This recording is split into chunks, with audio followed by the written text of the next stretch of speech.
Hey guys, it's Brandon from Eagle Ridge GM. I just wanted to make another video showcasing another safety feature on almost all new Chevy and GMC vehicles. This is our safety alert seat.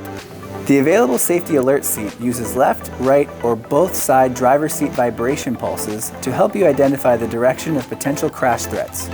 Compared to auditory alerts, the safety alert seat may be easier to detect if you have significant hearing loss. If your vehicle is equipped with rear cross traffic alerts, rear parking assists, or forward collision alerts, the safety alert seat can be used to provide alerts. The left or right side of the seat cushion will vibrate if a vehicle or object is detected when in reverse. The vibrations correlate to the left or right side of the vehicle.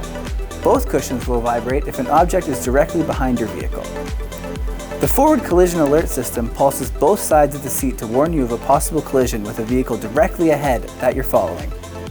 The safety alert seat can be turned off or on through the settings menu under alert type. So that is our safety alert seat.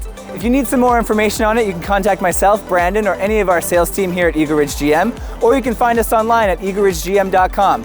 I hope to see you soon or on another video.